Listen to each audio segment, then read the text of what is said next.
So you look at your neighbor and say, you must read. ahabwira mwene so ngugomba gusoma. But you can't just read to read. Umva mugomba gusoma. You must read so that you can understand. Ugomba gusoma kugira ngo usobanukirwe. You stay in John 3:16 until it has entered. Tuvuga Yohana 3:16 kugeza igihe Because it's the entrance of your word that brings light nukwinjira kw'ijambo and rizana understanding. no Are you gusobanukirwa. still in church? Turacyari mu itorero.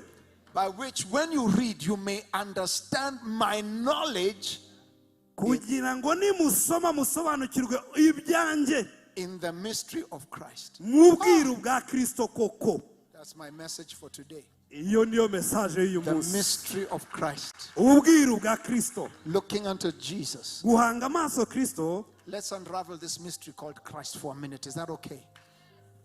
Now, when I looked at my Bible, ndebye muri Bibiliya yanjye rero. can you go to verse 5? I just want to show you verse 5, then we'll come back to Ephesians 3. Which in other ages was not made known to the sons of men. Ubwo ntibwamenyeshejwe abana b'abantu mu bindi bihe. As it has now been revealed by the Spirit to his holy apostles and prophets. Nk'uko muri iki gihe intumwa ze zera n'abahanuzi babihishuriwe n'umwuka. Let's test the things I'm talking about. Let's look at scripture. It says that Jesus, that Christ, the mystery. Come with me. Isaiah chapter 9 verse 6. I want us to read together. If you're able to read what's on the screens, you'll read with me the scriptures so that you can help me understand what I want to show you tonight. So let's look at this. For unto us what happened? Unto us. And the government will be upon, and his name will be called ever. Father, Prince of. So this is Isaiah. So he's prophesying about Christ, who in other ages was not known. So how is this a mystery? Isaiah is prophesying. Okay, let's go again to Isaiah chapter 40 verse 3. 40. Isaiah 40 verse 3. He says, the voice of one crying in the wilderness, prepare ye the way of the Lord, make straight in the desert a highway for our God. Go on to verse 5. Every valley shall be exalted, every mountain and hill brought low, the crooked places shall be made straight, and the rough places smooth. Mugororere Imana yacu inzira nyabagendwa mu kidaturwa, igikombe cyose kizuzuzwa, kandi umusozi wose n'agasozi bizaringanizwa, nahagoramye hazagororwa, n'inzira zidaharuwe zizaharurwa. You find a voice crying out in the wilderness in the book of Luke chapter 3. I'm not going there. I just want to show you. So where is the mystery? This is Christ being spoken of by Isaiah. Okay, go to Daniel chapter 9 verse 25. Let scripture answer scripture. Daniel chapter 9 verse 25. Because you might say that's Isaiah. He says, know therefore and do what? Understand that from the going forth of the command to restore and build Jerusalem until, wait, this is Daniel talking about the Messiah. So how can he not have been made known to the people in the past? Okay, come to Psalm chapter 16. Verse 10. I want to show you that I'm confused about Ephesians because now it's telling me it was not made known to them. Look at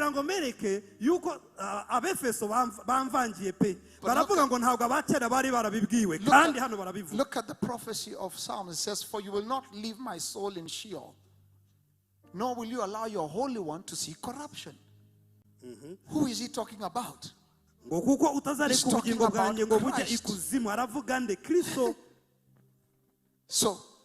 this is a bit confusing. biracanga biravanga. Because Samuel talked about Christ. Kuko Isaiah talked about Christ. Daniel talked about Jesus.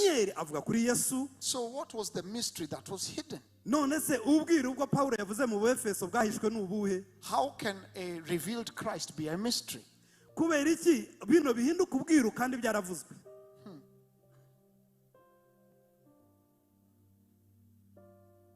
What they didn't know was hidden in the book of Colossians. It was not revealed to them.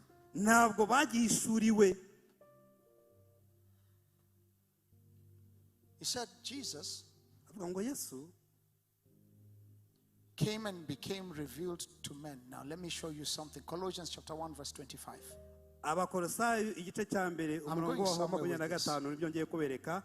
Of which I became a minister according to what? According to the stewardship from God, which was for you to do what? So they knew that Jesus would walk the earth. They knew he'd be born. They knew he'd be wonderful, Counselor, Mighty God, Prince of Peace, Everlasting Father. They knew he would be God as man. So ask your neighbor, so what's the mystery? Tell the pastor to tell us already, we are tired.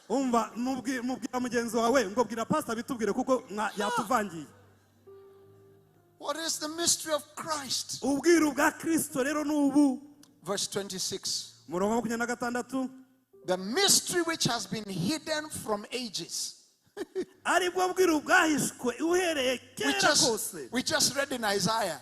It's not a mystery. We just read in Daniel. It's not a mystery.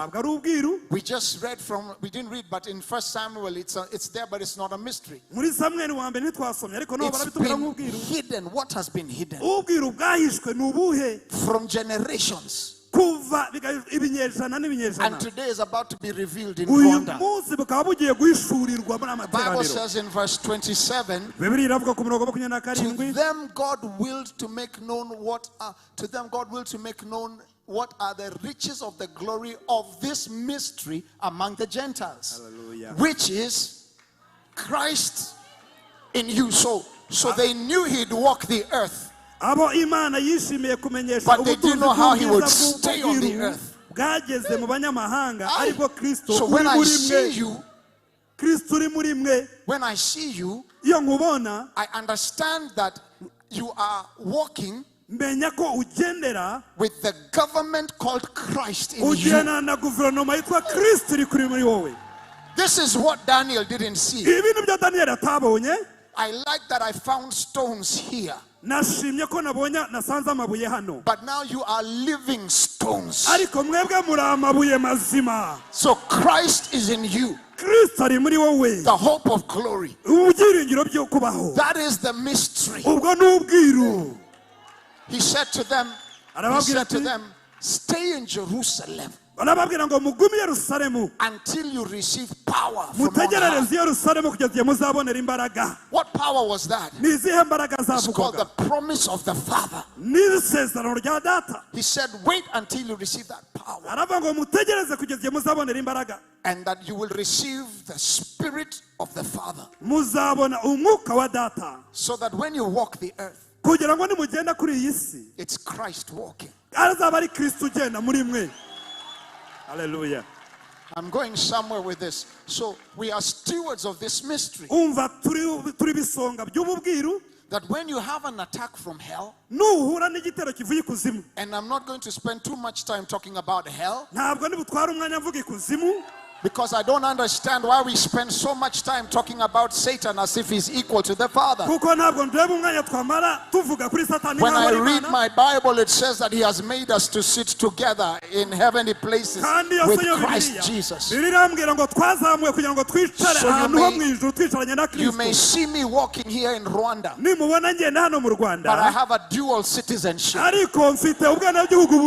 While you see me here, I'm also sitting there. So if Christ is in me, the hope of glory,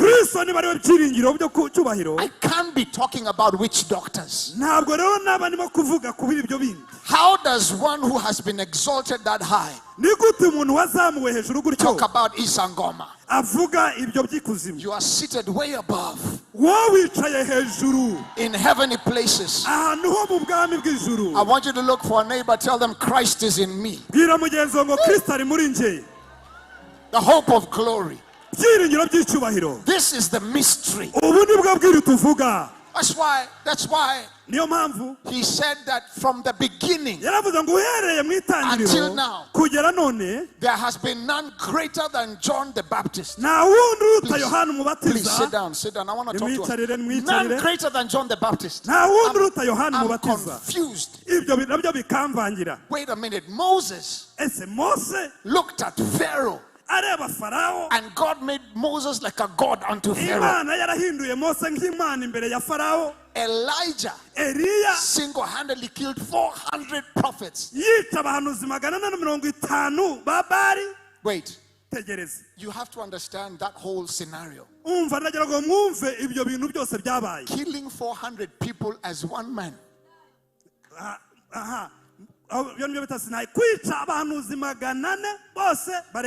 Most of you think they were just standing there saying next. No, it was a bloody affair. He killed 400 prophets. And after that, he received strength to run ahead of chariots. And then you look at Joseph. Changed the entire destiny of Egypt and the children of Israel. We've not even started talking about Samuel. Samuel, the son of Hannah. And here's John in the wilderness. He's not in the city, he's in the wilderness. And Jesus says there has been none greater than John from the beginning. Moses saw the hind part of God and wrote the entire tectonic part of the Bible.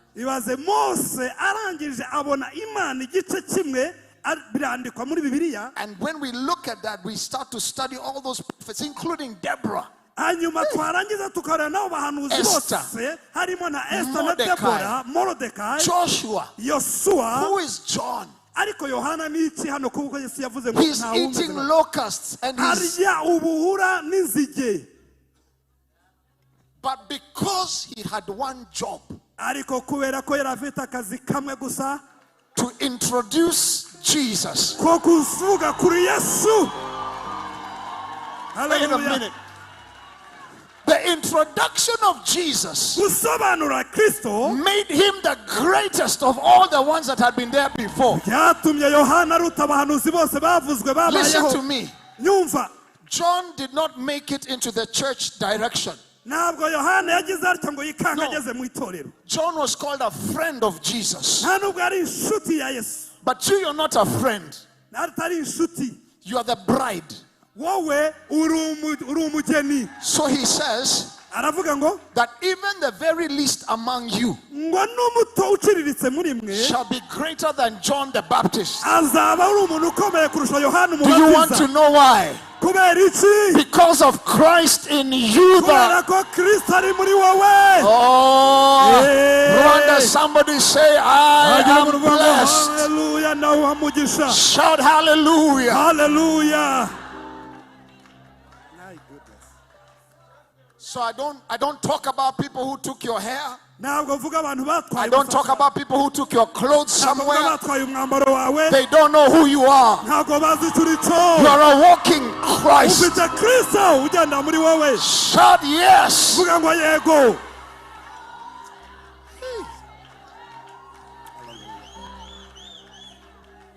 This is it.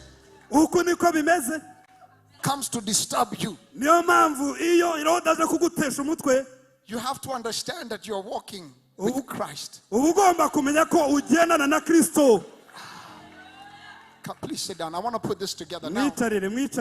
Now, in looking at this further, we were in Ephesians chapter 3 verse what? 6? 5?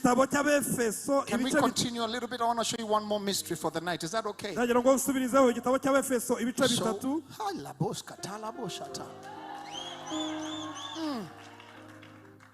My God, I have so much I want to say, but I have to be careful with the time. Ephesians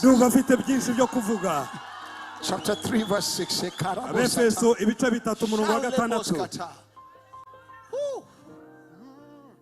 Are you still on G or did you change, sir? You're on C minor. Hallelujah. Oh, parados kata. I feel something brewing in here.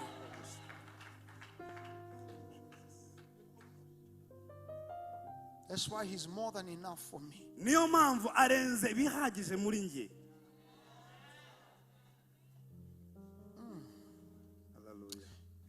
I'll sing, Bishop. Remember this morning I was talking about Hebrews chapter 8 verse 5. Holy Spirit, I have notes. I want to follow the notes. Hebrews 8:5. He says, Moses, you must build according to the pattern. So for all of us, there's a pattern. There's a pattern to pray. There's a way we walk. There's a way we sit. There's a way we stand. In this kingdom, we have a pattern. The things have already been set.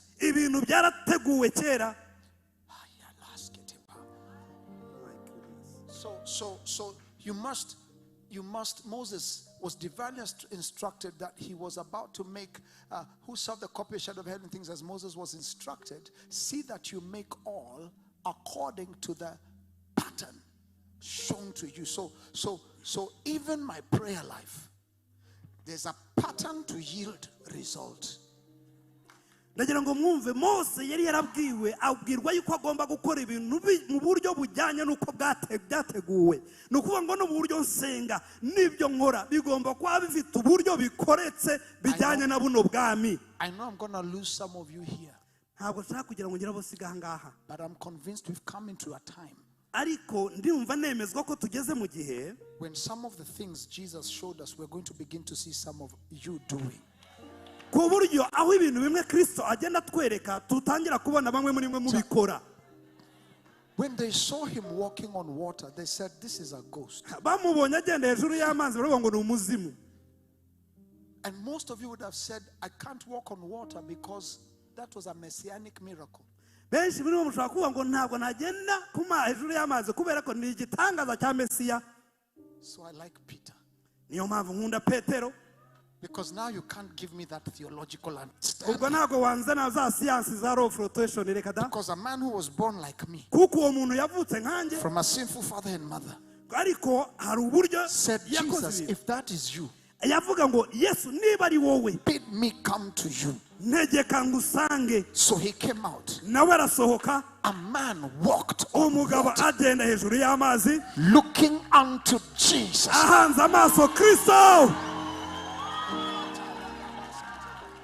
I don't know what we're going to see in this generation, but I'm becoming hungrier to see the hand of God. I don't want to try the miracles. It's not a man coming and say, remove your glasses. Can you see? How many are you seeing? No. Christ in me, that the blind may see. Not try to see. They see. In Rwanda, may you begin to see the miraculous like you've never seen it before. We're trusting God that we will begin to see legs growing out of men.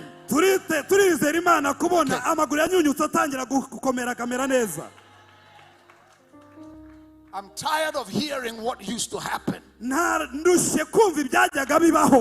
Kenya, we keep hearing about the days of the Kutendereza revival. And a lot of us have written history books about it. But when I read my Bible, He's not the God of history. Hallelujah. If He did it then, He's still doing it now. Oh, I don't know if anybody is ready for this weekend. When you put Jesus and worship together, anything can happen. This is a weekend where anything is possible. I hope none of you came here for a mediocre time in the presence of God. I hope none of you just came to see what is going to happen. But in case you just came to see, may God not disappoint you. But I pray that those who came to hear and understand that in this season, I see people flying into Rwanda to come and see what the Lord is doing. Listen carefully. There are two dimensions of the evangelical. There's go and make disciples. Go into all the world. So that's when people go into planes. We come and prophesy to you. Say, any nation you need to go, no visa shall be denied. That's a good testimony. Then you keep going and going and going. It's evangelism. It's in the Bible.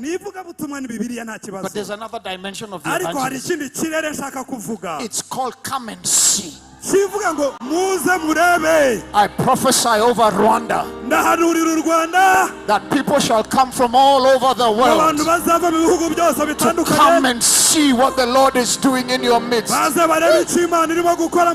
of you shall put 1,000 to flight. 2 of you shall send the legions fleeing. That's what I see in the spirit.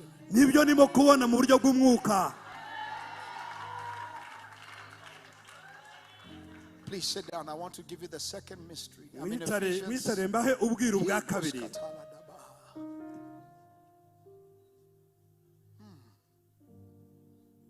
My God.